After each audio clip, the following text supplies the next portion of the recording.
Hey everyone, welcome to the Northland Post Message Podcast. I'm your host Micah, and this is the podcast where we get to take time each week and sit down and talk about the week's message and just go a little bit back over it, but even go deeper in that message. And so this last week, Jessica Mitchell, one of our beloved people around here, she got to speak to our church and share a wonderful message about Lament. And so she's with me today, and we're going to just take some time and actually, I think go a little even further, some things you had to leave out in your message. Yeah, absolutely. And so I'm excited about it.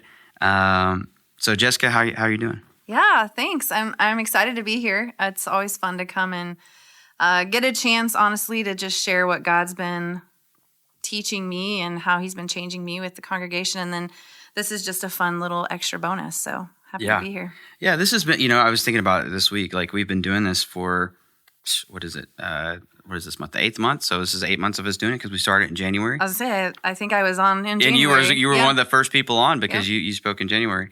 And it's been cool, like to see kind of how that we've adapted the podcast a little bit. We've made some tweaks and changes throughout, but it's kind of become what it's become. And I love it each week when people are like, I knew this because I listened to the podcast. And so that's always fun. So I know people are going to love hearing you on here and just sharing with us. So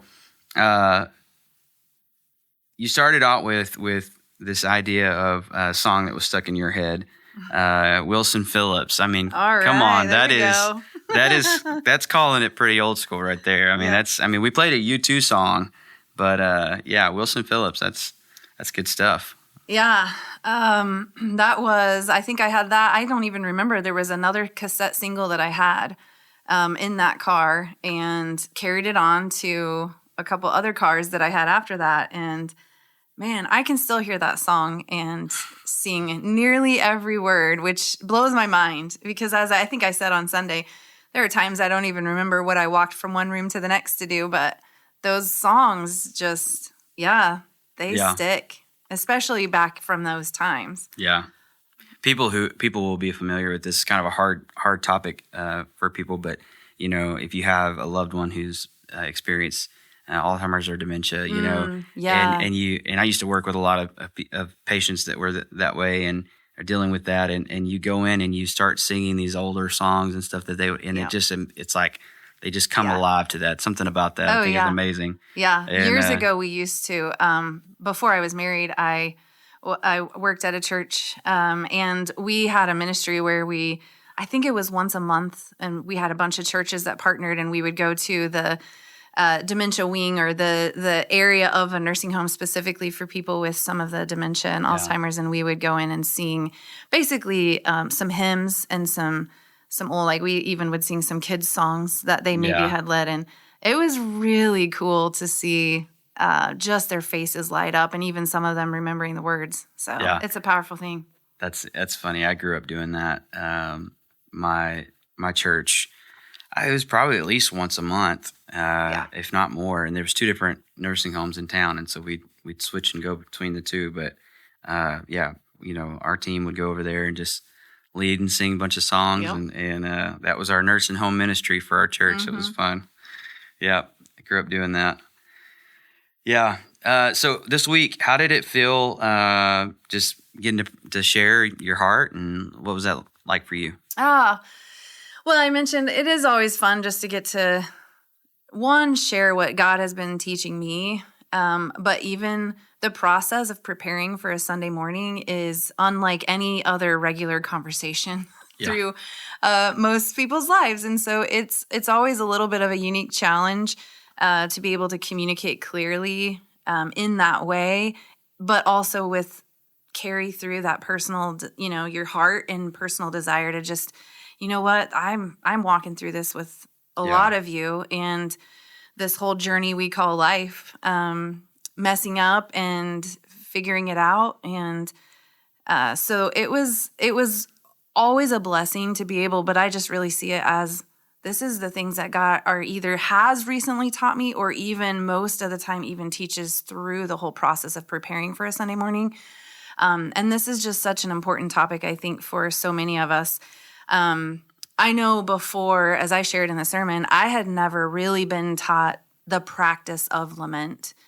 I think the general concepts were communicated either through church or even my parents had, just kind of in a healthy way how to process your emotions or things like that. But I've heard from several people already too that had a similar experience where we don't often talk about it as clearly and as structurally. And it was just a really, really big moment for me to reflect on not only kind of the bigger moments of grief in my life and process those through this practice of lament, but also even just the day-to-day things and the hard things that we all deal with every day. So, that was just, it was really, really, I feel really honored and humbled to be able to bring that. Yeah. And you brought a lot of your story this week to that. And that's always special when you kind of get to put your life into it. I think your life is your message a lot of times. Absolutely. And so allowing people to see into that. And like you said, you're just a normal person like everybody. I'm just a normal person. Like, we stand on this stage and this platform and we share from our heart, but it comes from the real life that we've been living too. And to remember that. And I think about that, I'm preparing for this week and just thinking about, the different people that I know their story, but I also I want to help them see that man, we walk some of the same road. You're not alone in this. And you're right. Lament is one of those things that, we don't spend a lot of time on. I think it's a very, I'm going to say cultural, but cultural within the context of church, especially Western church in America. We don't spend a lot of time on that because we like to focus on what's good. We like to focus on the next best thing and where we're going. And, you think about being a part of a church that, is going someplace and they're growing and they've got a vision and it's all good. Right. And to think about stopping and just, you're not dwelling necessarily, but just spending time in the grief and the pain of life and being real with God and others about that. It's not a natural thing within our context. No, it really is not. It's not. And not to jump through that, but God is still good. I mentioned in there, God is still good and God's promises are still true. At the same time, we are broken people living in a broken world. And so I think that God's gift to us through lament is just knowing it's healthy to process through some of that brokenness in order, because think about the biggest times that you've been thankful or just felt this huge blessing. It's because you've already experienced a drought of some sort. And so it is healthy to, we see and recognize the goodness because of some of the brokenness, but even to be able to carry both at the same time. Yeah, it's just really important to be able to process. So.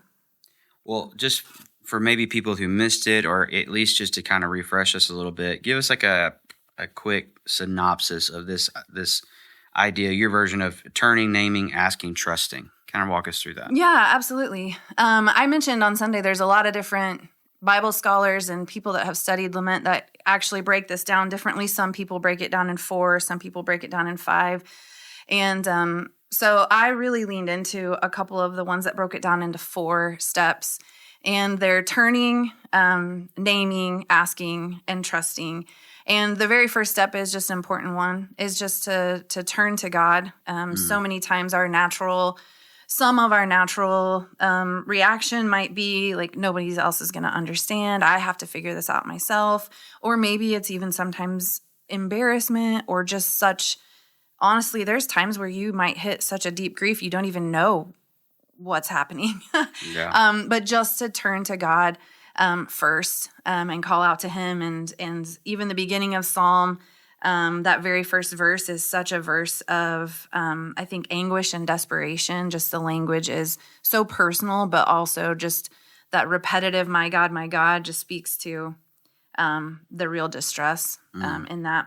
And then, so turn to Him first, and then name your thoughts and your feelings. I was raised in a pretty, like you talk about it, family. Yeah. And so some of that felt like, oh yeah, like we can talk to him. I knew that. But I've spoke to so many people that have gone through, and even myself going through some of the pain. It's like, well, I probably shouldn't be angry about this, or maybe I shouldn't be sad about this. And it's like you kind of hold it back because you don't maybe feel like maybe God has bigger things to worry about, or maybe he'll, we sometimes mistakenly see him as someone that's going to scold us for having these emotions that, in one side of our brain, we're like, okay, we know maybe we can validate this a different way. But I think it's important just to name that. I think that's really the core root of some of this lament, is being willing to say, hey, this thing happened and it hit me this way. Yeah, let's talk about that for just a second, a little further. Because I think there's probably somebody listening to this who that's going to register with really heavily, this idea of, I shouldn't feel this way. I think that is probably something many have experienced. I've experienced this kind of turmoil within ourselves of, I shouldn't feel this way about this. I shouldn't be complaining. I shouldn't be mad or angry about this or whatever. And to go, no, actually God can handle that. And you just need to name what it is. Like, I mean, if we're being honest, he already sees under the layer of that anyway. Right. And so, I think that's really something big to highlight there, because, and I think for anybody listening to this, if you feel that inner turmoil or wrestle within yourself over that, like, just release that to God too. Name that. Right. Yeah, absolutely. You're right. God already knows your heart. He knows what you're feeling. He knows all of the emotions that you're trying to stuff, and you're trying to really deal with on your own. And there is some health to continually processing that yourself to be healthy, but it's just, you don't have to skip the part of naming it before God. And even potentially naming it to someone in your close-knit community. And that was something that I think maybe I could have mentioned a little bit more, the way that we set up at Northland of just, we truly do see ourselves as a community, and we want people to get plugged in. Not that you're going to go tell every single person that you know, but you're going to have your... Don't do that. Don't do that. Yeah, don't do that. But you're going to have, you should have, and we want to help you get plugged in to find those people if you don't have them. But to be able to confide in someone. So, there's so many, probably all of us have also experienced the reality of when we do keep those feelings stuffed, then that's not good either. And so, God can handle it, and already knows, like he already knows how you're feeling. And there's grace there for that. Which, not to interject anymore, but I think that connects to the idea that we just brought up, connects to the next thing of asking. Oh yeah, because absolutely. if you don't feel like you can even name it, right, you definitely don't feel like you can ask.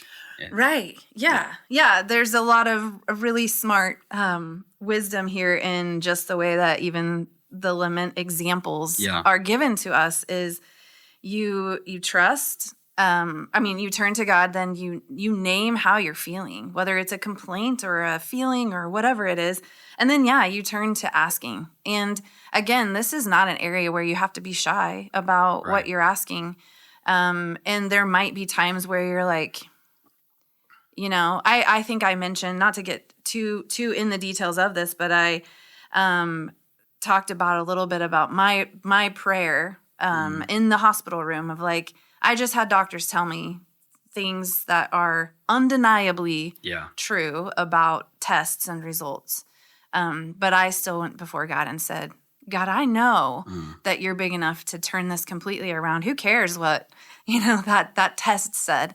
And so that was a pivotal moment that I've reflected back, 13 years ago and said, like, I honestly don't even know for sure where that came from. But I just was, I was in a place of anguish and distress, and I turned to God and I told him how it felt. And then this just rolled out of me. And it was a very bold prayer. So you don't have to hold back on the asking either. We've had some really big, I'm sure a lot of people listening have had, be fun to kind of hear Actually, I love the kids' prayer wall upstairs. Yeah. Just the times that you've asked and God's answered. And so that is something that has been such a cool experience for me. And the kids have a prayer wall, if you haven't, anyone listening, in our children's ministry space, where they write out prayers and then they write out answers to those prayers. Yeah. And it's very, very cool. So yeah, go before him and ask. Mm. And then that leads to... Yes, and then that just rolls into the trusting. And I loved kind of the thought behind how they connect to one another, because you don't keep asking someone that you don't trust. And so if you just continue to ask, if you're having a hard time really getting to the point where you're like, okay, God, I trust you with this, keep asking him for things. Keep telling him and naming your emotions. And I think that leads you into the trusting. And I loved the way, I had never really read it this way, but in my studying, I made that connection where in John chapter 6, where Jesus basically had said some things that were hard for a lot of people. And so several of the people started walking away, and he turned to his disciples and said, well, are you guys going to leave too? And Peter responded, like, where else would we go? Right. You're the one with, you have the words of eternal life. And I hope if we're known for nothing, that we're known for trusting, That's so good. And it doesn't mean that we know the end. Yeah. Like, we know the ending, but we don't have to know the very next thing, or we don't have to know, the rest of what our life might look like this side of heaven. But no matter what, where else do we go? Yeah, that's so helpful. I mean, I think once again, the way those things connect with each other and this kind of progression, and I love what you said there about you're not going to keep asking something to someone you don't trust. Yeah. Right. And, I identify, I've had those moments in my life where I've just asked the big, big prayers. And I'm like, God, I know you can do this. Right.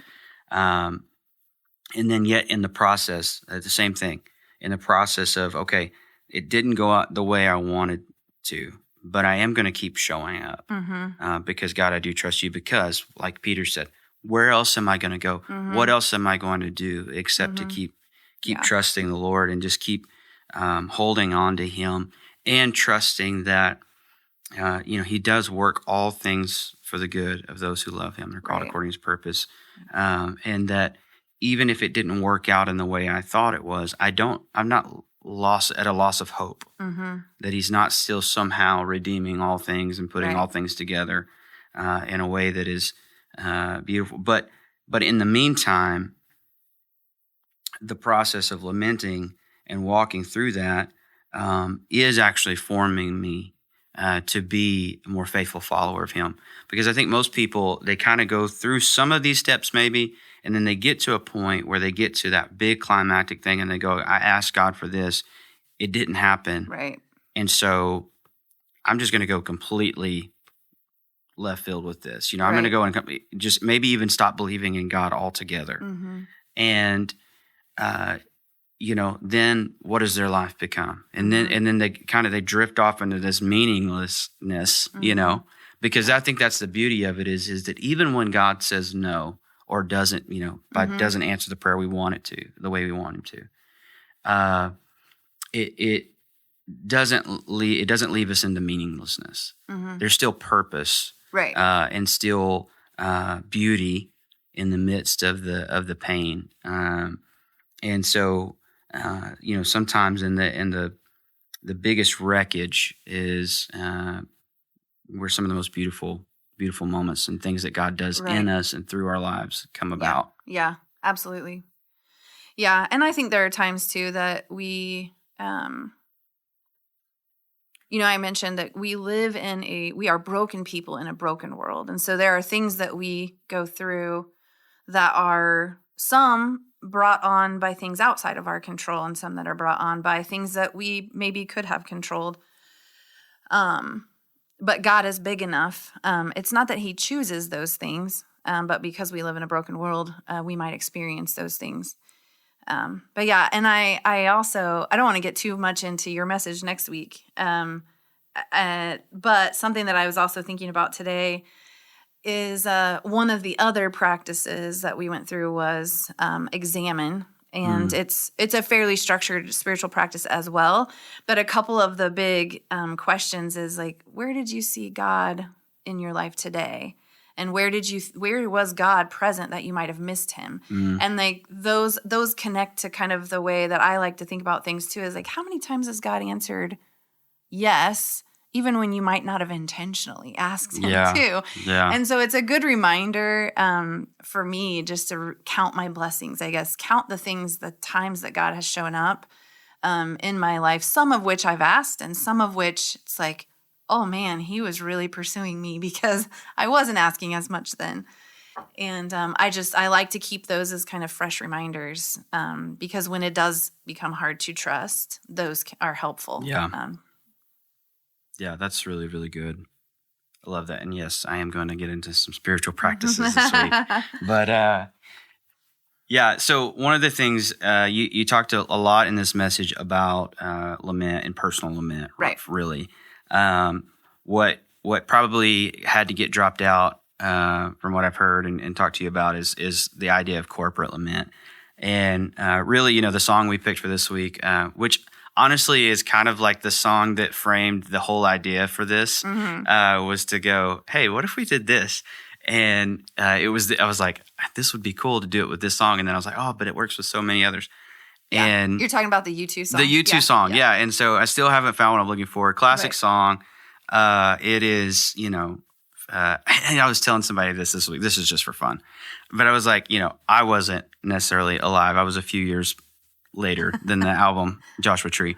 Right. But I can only imagine, like getting that album and then like Where the Streets Have No Name is the first track on there. Mm-hmm. And then this is the second track on there. And it's like, that's what? Yeah. And then the rest of the album is like, no wonder it's probably one of the greatest albums of all time. But the song, still haven't found what I'm looking for. And in fact, some people I think get rubbed wrong by it because there's the part of, especially the third verse, it says, I believe in the kingdom come, where all the colors bleed into one. I'm still running. And he says, you broke the bonds and you loosed my chains. You carried the cross, all my shame. I believe it, but I still haven't found what I'm looking for. And I remember hearing that for the first time and feeling weird. Like, what do you mean? You just found it. You just talked about it. But there's something further that we're still longing for. I mean, Jesus has accomplished his work, but there's still something coming. Right. And so open forum here, but just talk about what you were maybe going to present about corporate lament or what you'd like to say about that. Yeah. Well, I didn't analyze that song quite as much as you did, so I'm glad that you are in the role that you're in. But yeah, I absolutely think, and I think that we at some level, we model this at Northland really well because we are so intentional about not only our small group community, but our community at large and how we are here for each other and how you can show up as you are and there's a place for you. And there's a story that we trust God is working out in your life individually, but corporately, there is still a level. And you mentioned some of the things in that song that I think touches on this is we collectively are the body of Christ in this broken world. And so there are still hardships and things that we go through collectively that is important to know that, it's not just an individual person grieving. It's a whole group. It's a whole body that might be grieving over certain things that are going on, whether it be in our local community, whether it be the bigger picture of just we're a body of people walking through this broken world, trying to bring as many people with us into heaven and into God's presence as we can. And sometimes that means it's kind of messy. Yeah.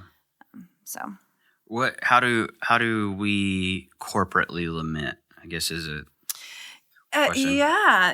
No, that's a really great question. I think that there are even elements in our services sometimes that we, some of the worship songs, some of the things that we are really crying out to God together in unison in the lyrics of the song or in Yeah. the prayers together. Like that is a way that we unify together and come before God. So I think that there are some things that we do, and maybe we haven't thought about them as that, but I think that is some of the ways that we do. And I think some of the other ways of lamenting too, that maybe isn't the full body of Christ, but just as we mentioned before,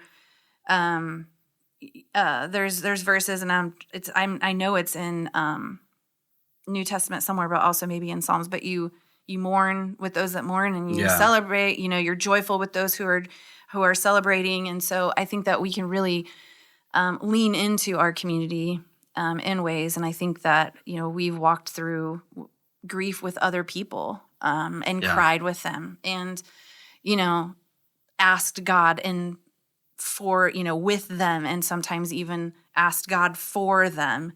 And so I think that those are some important ways that we can lament corporately or with other people and not just individually.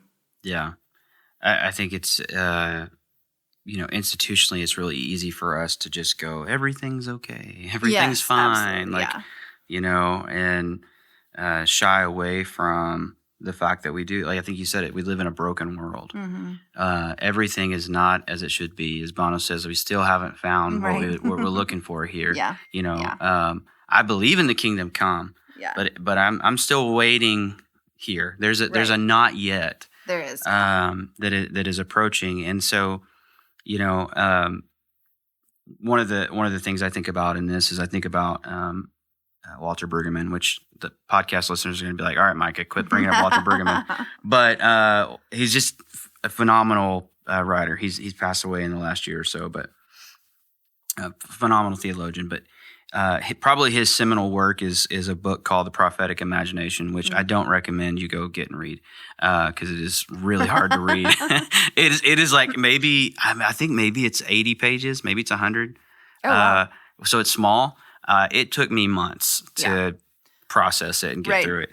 Just one of those that you have to read and then read it. It's very academic. At a time and go back through it. Yeah, it's very academic. But in there, he presents the concept of this idea called the royal consciousness, which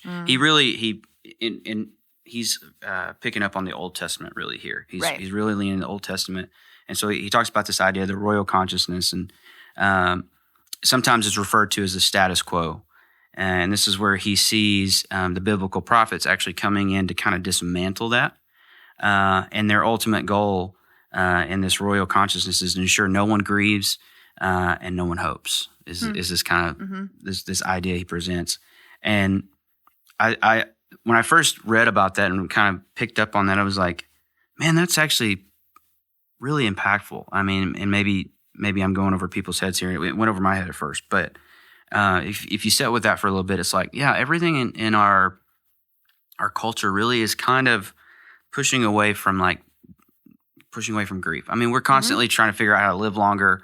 We're constantly trying to figure out, all the things that make us happy, and we don't want to feel. And I think that's even kind of like in the last several, decades, years, been some of the push against like art, is because the art that makes us have to think about reality. Right. Like, I don't want to pay attention to that. I don't want to, let's push that away. But that, because that's kind of the consciousness, but there's something really powerful about when we do admit that things are broken, when we actually like grieve. Now it's dangerous because it threatens the society that's pushing, don't do that on us. But only through the process of grief do we actually come to a place of hope. I think the hope of the resurrection of Jesus Christ only comes through a cross. Right. It only comes through the pain of a cross. Easter only has the impact that it has on us, right, because of Good Friday, because of a dark day in our history where we crucified the Son of God. Yeah. And so, I think corporate lament is this way where all together, we don't just get together and go, everything's okay, everything's all right, and it's not necessarily too that we come together and we just create this like, complaint culture, where everything's just, we're tearing everything a new one. But I hope I can say that on the podcast. I don't know. Anyway, so hopefully nobody's listening to this in the car with their kids. Hopefully your kids don't say that. But, it is still this idea of where we're honest. You talked about songs. Right. We sing it this week on purpose. Do you feel the world's broken? Right. And then the response of everyone is to go, well, yeah, we do. Do you feel the shadows deepen? Yeah, we do. Mm-hmm. But because of that, don't you know there's a hope? Right. Like that's coming. And so to get to hope, we do well not to skip over this process. Yeah. Yeah. I also think about it too, just from the perspective of even just allowing God's grace to flow over us individually. Like when you recognize the level of your brokenness, you then understand the greatness of grace and how big that is to cover your brokenness. And I think collectively we bring that in. And it's like when I know how much grace I need, then I'm that much faster to then give other people grace. Oh man, that's good. Yeah. And I love that concept too. When you think about that in our corporate, together settings, where we are, our individual stories might have different details, but it's the same story. Mm. And so as we're all coming with this humility of, I need you, God, and you love me and you pour your grace on me, we're going to then love the person sitting beside us, and we're going to collectively come and celebrate the grace that we've received. Wow. Is really powerful. Yeah, that's so good. Just to be able to recognize that we're all a part of the same story where Jesus is making all things new. Mm-hmm. But it's not there yet. It's not there yet, right? But He is doing. Right. Yeah. And we can still walk in that forgiveness now. And I can just say, I would like to say that I have seen so many people at Northland individually encourage people that are going through some tough times, again, sometimes because of the world, and even the times where they've brought on that hardness because of choices that they've made. And people very close to me have received so much grace and so much encouragement from the community as a whole because of some individuals that made an effort to remind them of God's grace. That's so good.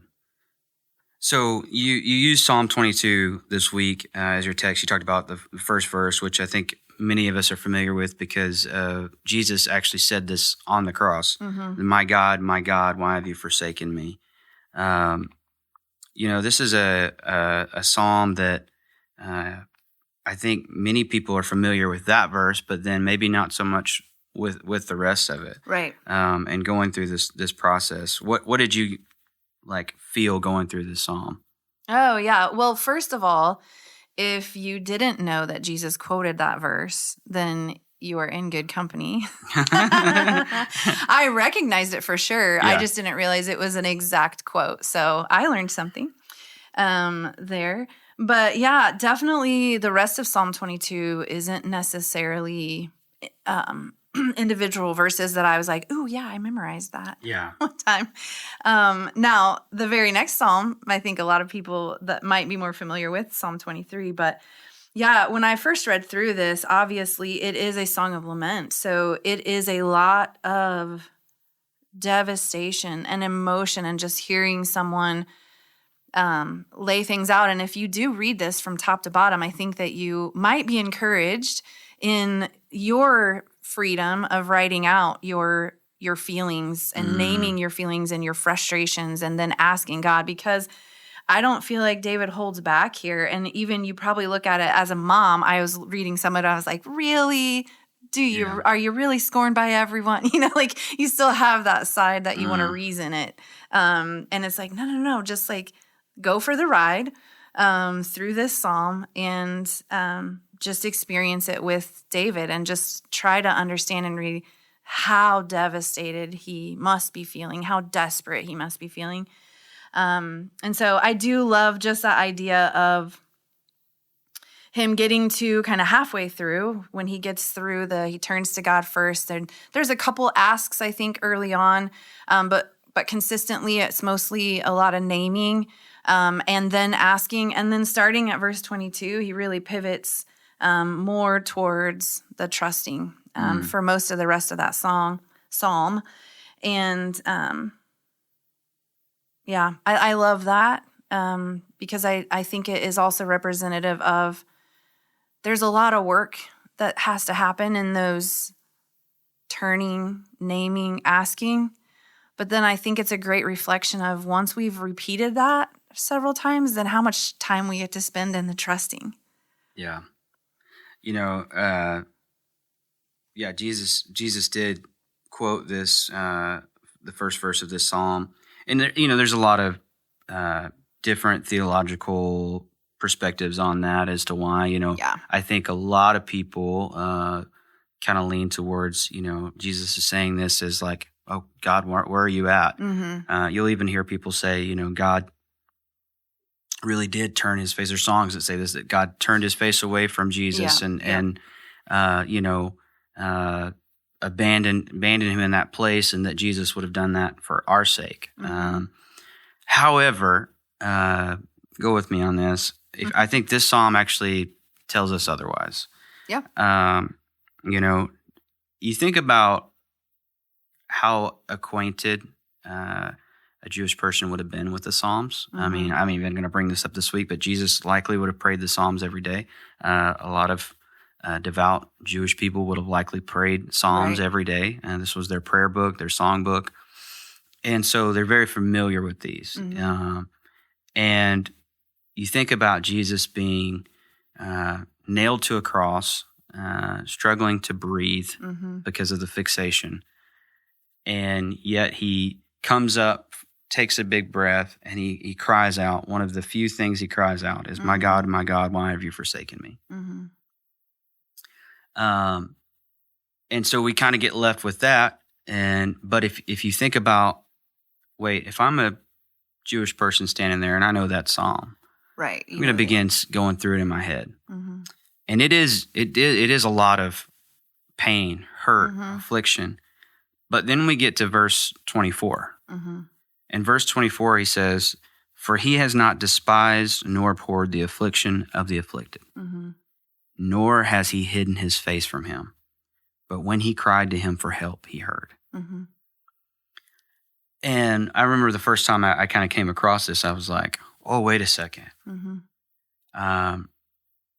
This actually changes the way I see God, because I don't see God as the one who abandons Jesus on the cross. I actually see God as the one who's with Jesus there on the cross. And if he doesn't abandon him, he doesn't abandon me. Right.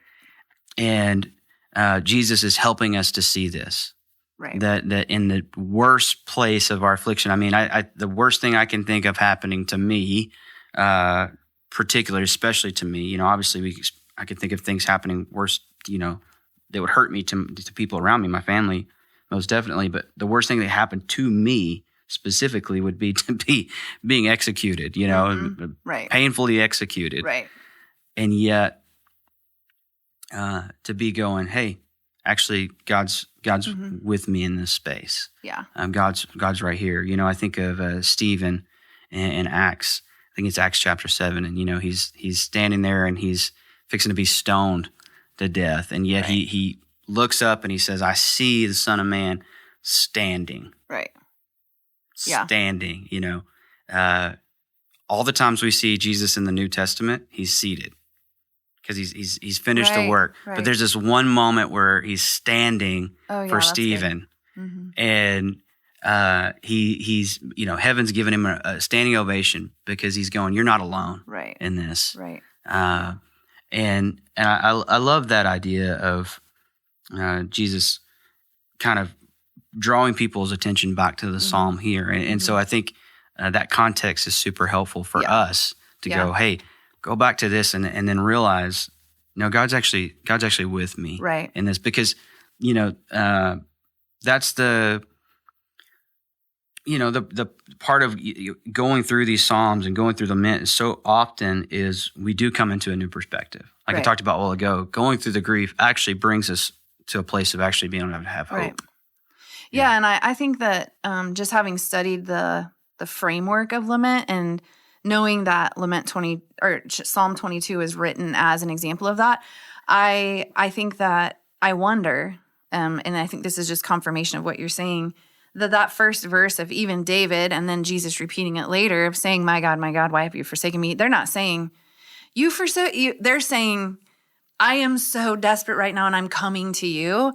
And even if it feels like in the moment, they now, as you mentioned in 22 and verse 24 and kind of the rest of that chapter, they're then confirming, David's confirming all of the ways that he's going to continue to trust and all the reasons that God can be trusted.